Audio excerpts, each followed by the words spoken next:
A common strategy for drug dealers to gain clientele is to give out free samples or tastes of highly addictive substances.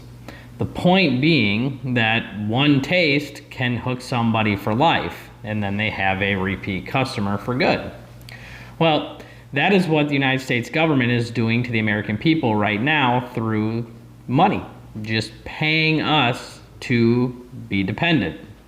What I mean by that is we started out COVID with Donald Trump issuing stimulus checks that were meant to basically inject money into the American economy and increase some of the unemployment benefits to $600 a week in order to make up for lost wages in the short term. Now, the reason I say in the short term is $600 a week on top of what people already either were making on unemployment prior to COVID or what they were now making, after losing their job, in a lot of cases was more than what they previously made. So what I mean is it was only meant to be like a 6-month fix. Basically, they didn't want to supplement your entire income. It was to get you to the point where you could go back to work. Well, that ended up happening. The economy started to improve. So after about 6 months, we lowered down the unemployment uptick to 300. So basically, you still were getting unemployment plus 300 a week. So for anybody who was unemployed prior to the pandemic, they were still making out like bandits. For others, they were still making more than they used to make at certain jobs.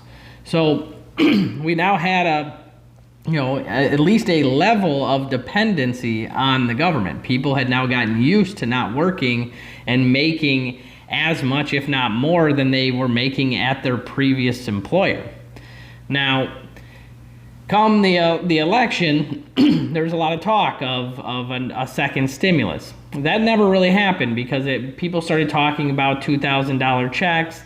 Nobody could really get on board with it. Donald Trump eventually mentioned it, but said that he would only do it if it were as a standalone package. So $2,000 per person, nothing else. Democrats weren't about to allow that because, as we will see in the current stimulus, they wanted to bail out all of their buddies and big donors. Most notably, Chuck Schumer completely wiped away the entire debt of New York City, which was there well before COVID, but he used your tax money to fund his city. This is where we're at. But before we get ahead of ourselves there, let's move on to what ended up happening. So what Donald Trump ended up doing was he ended up just doing a standalone $600 check per person, basically to get people by, try to increase things even a little bit more than where they were.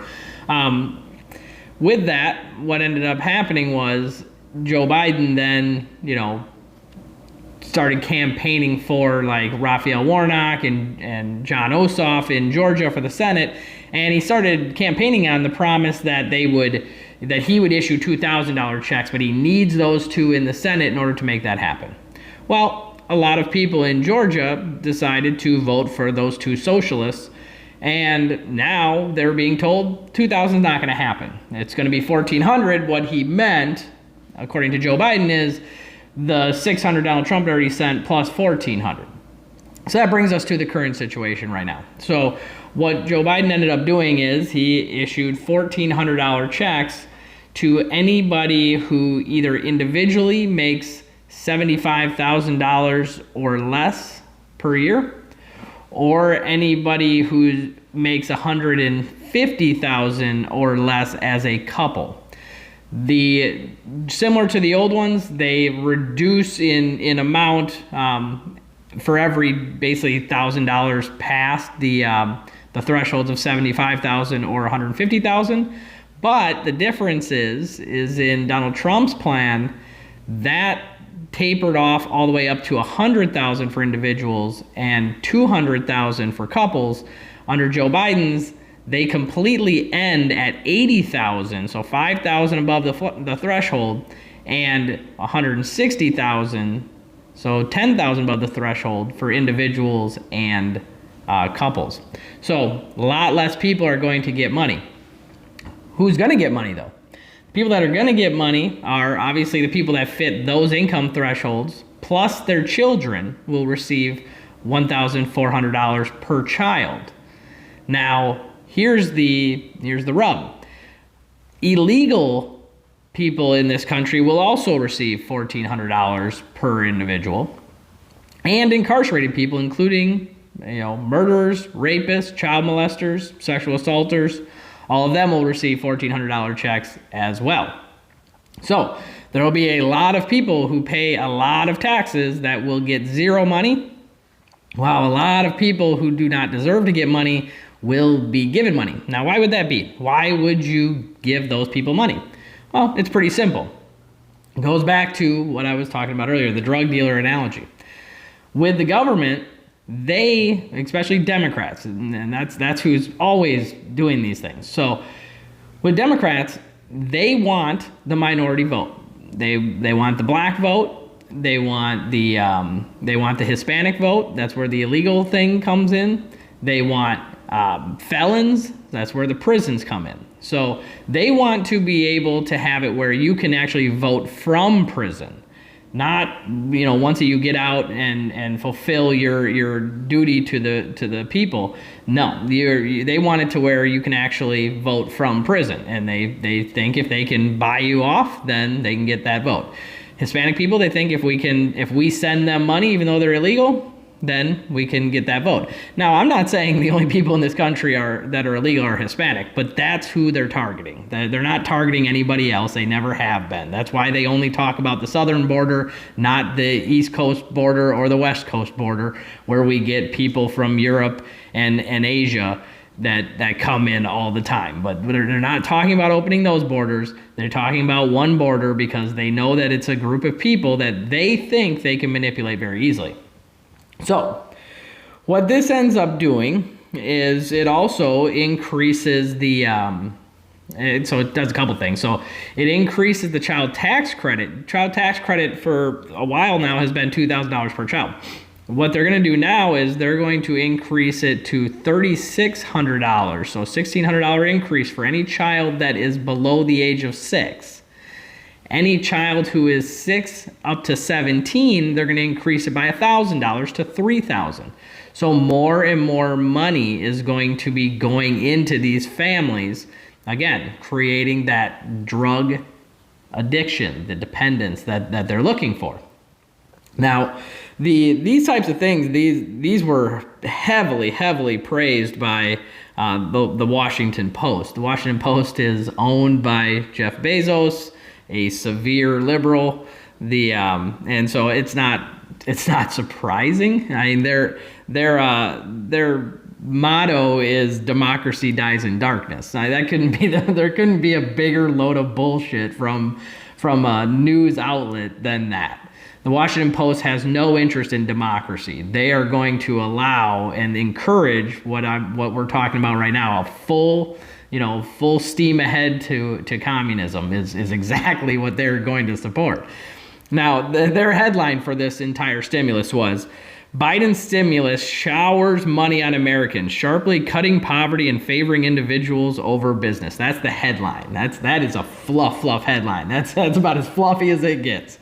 So the interesting aspect, though, is even they realize that this thing is doomed to cause problems, but they're not gonna push back on it. But what I mean by that is they say the ambitious legislation entails risk, both economic and political.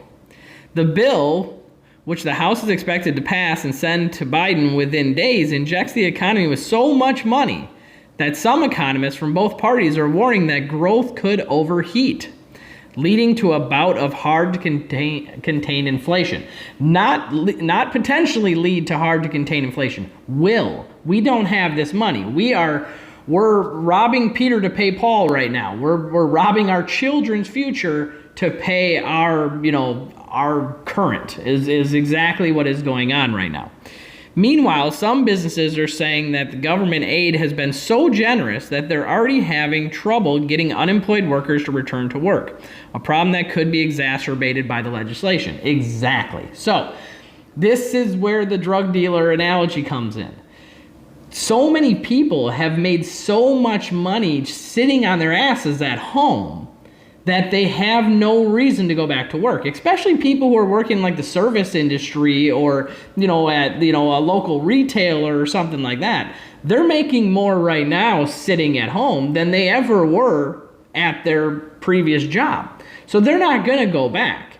Now, the government wants that. That's their thing, because in this stimulus also, tucked away is an extension to that unemployment benefit. That $300 has been going on. So we were at 6, we went down to 3, but we've had an increase to unemployment ever since March of last year. That's going to now go all the way to September. So you're going to have a large group of people who are now dependent on the government for the last year and a half. And how do you stop that? How do you just pull the rug out from underneath those people? Like they say here, also in the Washington Post, they say, unlike many other significant anti-poverty measures passed by Congress in history, this one has a short time horizon, with almost all the relief for families going away over the coming year. That could be an abrupt awakening for Americans who have grown accustomed to financial support since Congress moved swiftly to create a stronger safety net at the start of the pandemic a year ago. The key there is the abrupt awakening for Americans who have grown accustomed to financial support. That's exactly it. That's the drug. The government has hooked so many people on this belief that they can just collect free money. They don't need to go back to work. This works perfectly if you're trying to move a country to communism. You want them dependent on the government, then they don't ask questions later when you start doing some pretty messed up stuff. What messed up stuff am I talking about? Well, I'm glad you asked. First thing, the Democrats in the House already passed H.R. 1, which is a complete overhaul of our voting systems and makes them basically exactly what we just had in this last election that was a complete shit show. We were told that that was only because of COVID. There's the only reason that was even there and won't be needed in the future. Well, now they're making it federal law. There's not many people that are up in arms about it because they don't realize it, because they're being distracted by this money that's being showered all over them. This is how they work. Another thing that they're doing is they know H.R. 1's not going to pass. The filibuster will stop it in the Senate. So they're moving to get rid of the filibuster. If they get rid of the filibuster, they've effectively eliminated the minority voice in our politics. So now we're a one-party system. Once that H.R. 1 would pass after that, then we are a one-party system. The Republicans could never win again. Democrats win every time. That's not a good thing. That's called authoritarian rule. And then they'll start pushing things. But they'll convince you it's okay because they'll just keep giving you money. So that's the part where I don't agree with the Washington Post, where they say that most of it ends within the coming year. Yeah, technically. But when we get to September, just watch. The Democrats will say something along the lines of, hey, we can't just stop this situation where people are already accustomed and have already live a lifestyle that they've been used to for a year and a half. We can't do that. We're going to need to make this permanent. And that's what they're going to do. They're going to make it permanent. And why would people be upset about that? From the same article, this explains why people won't end up arguing that. So, according to calculations by Mark Goldwyn, Senior Policy Director for the Committee for a Responsible Federal Budget, a Massachusetts family of 4 that had an income of about $53,000 before the pandemic and has one parent unemployed. So one parent, the other one's still working, okay?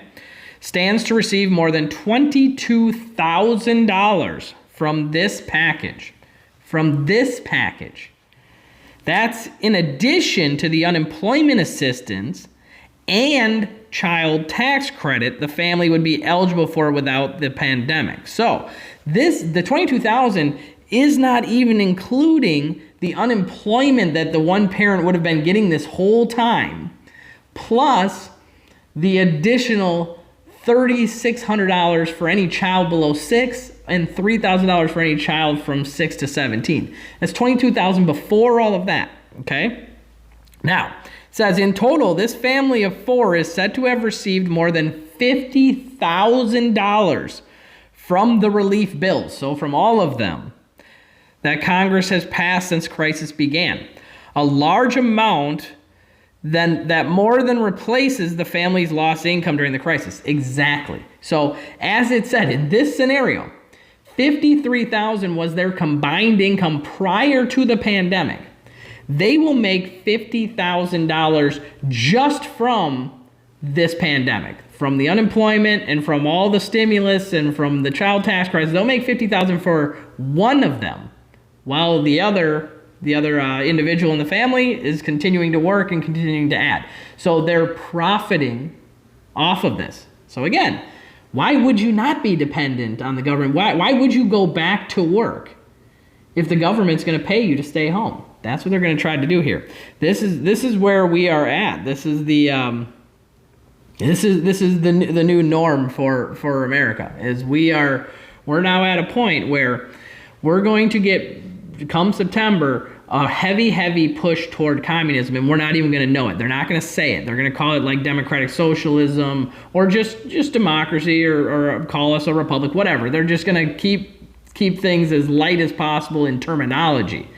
But that's exactly where we are going. The only chance we have of surviving all of this and having our republic survive is if somebody like a Joe Manchin sticks by his word and makes sure that the filibuster is okay. This was a long video, but it is incredibly important.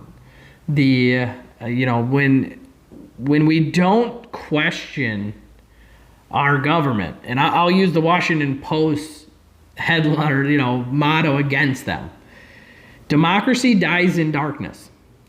Right now, the Democrats of this country are operating in total darkness. They're not letting you know anything about what they are doing.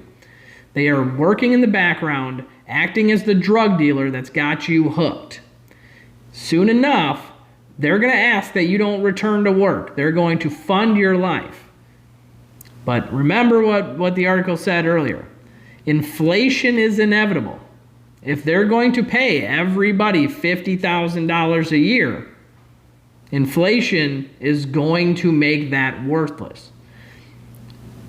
Do yourself a favor. Go look at what has happened in Venezuela. Go look at what happened in Cuba. And you'll be able to tell pretty quickly what's in store for your future. As always, good luck, everybody. And it's time to wake up.